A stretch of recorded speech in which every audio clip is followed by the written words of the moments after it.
Velkommen tilbake til studio her i Grieghallen. Vi har fått besøk av en utlending. Han heter Matt Danzico, og han har snakket om fremtidens nyhetsformater. Vi jobber i BBC i Amerika. And welcome, Matt. Yeah, thank you so much. Thanks for having me. How was it like on the session? Yeah, it was really good. I hadn't had a cup of coffee before getting on stage, which is usually a make it or break it situation. But it was fine. I stayed awake. So did everybody else. There was even some clapping that happened, so it was really good. Okay. I think things went well. Yeah. And what did you talk about? So I talked about what the Video Innovation Lab at the BBC has been up to.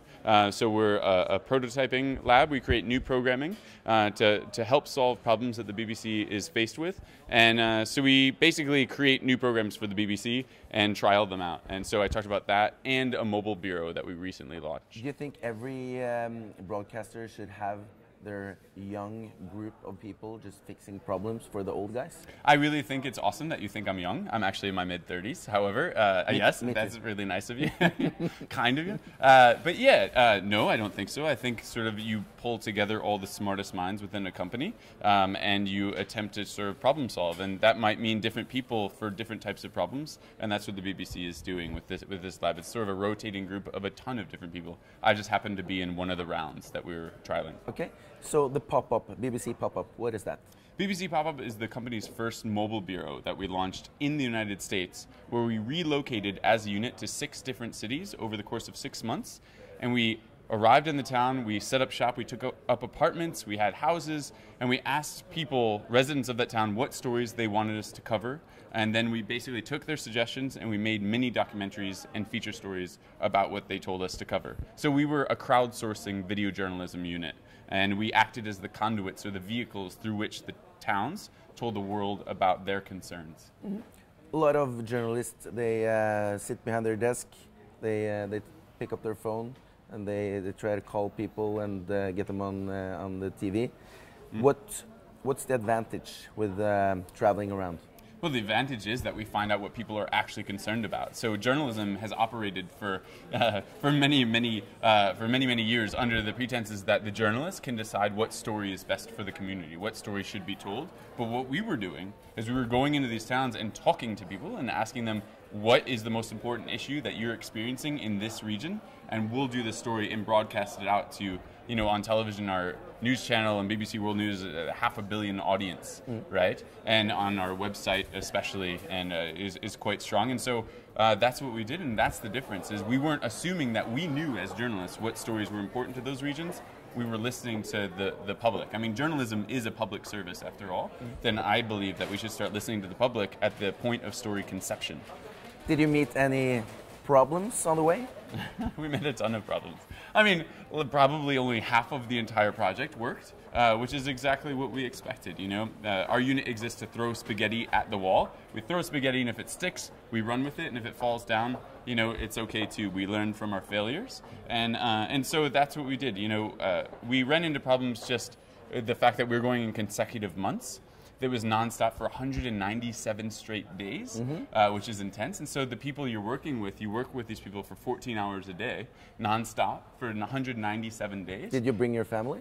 I brought my longtime girlfriend, joined me on this journey, and for part of it, she's a journalist as well, is working on an amazing project while she was on the road. But luckily, the people that started round 1 of BBC Pop-Up were really, really close friends, so we absolutely loved hanging out. But we realized, had we not known each other beforehand, it would have been a big problem. So those were some of the realizations that we had while on the road. Mm-hmm. And is it like a bus driving around? Is it an airplane? So I wish it was an airplane. Did you hear that, BBC? We need an airplane immediately. Yeah, no. So it was just a car. So we had. How many people? It was, so there was basically 3 of us that journeyed around the United States, and it was like an SUV. It was a really big car, and we worked out of the car mostly because we wanted people to be able to see us on the street and knock on our window and be able to suggest different stories to us. And so yeah, we went around to different towns when we would arrive. We'd rent apartments. in the middle of town, or we'd get a house all together. And so we would have our local neighbors over for like dinner parties. We wanted to become a part of these communities. And keep in mind that the reason being we need people to tell us what stories they're most concerned about in their hometowns. And that's why we were so engaged. We volunteered. Benjamin Zand, who is one of the amazing people on the project, volunteered at a local haunted house. And so he got dressed as a zombie. I mean, we're full-on participants of the communities that we're visiting.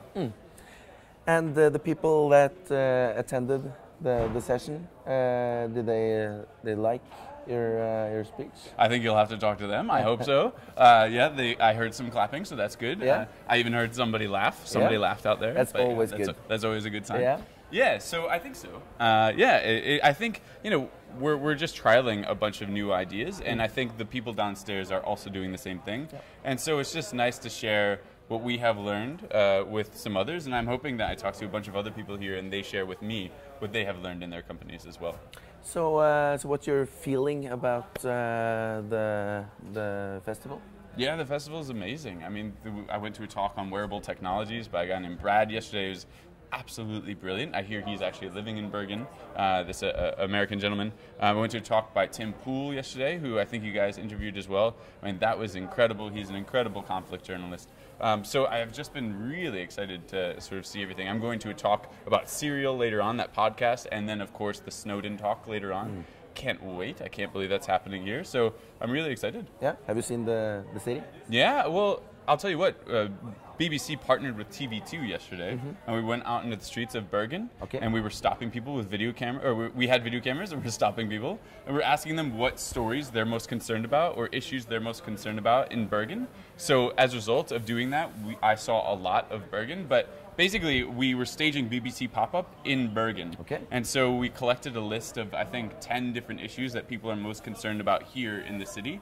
And then TV2 is going to end up doing a feature story based on people's suggestions, so similar to what BBC pop-up did. So we can see BBC pop-up on TV2 next week? So it's a week Saturday, a week tomorrow, I guess. Cool. Yeah. So, some issues that Bergen is concerned about include transportation is obviously the biggest issue. I've heard that from like 4 or 5 different people.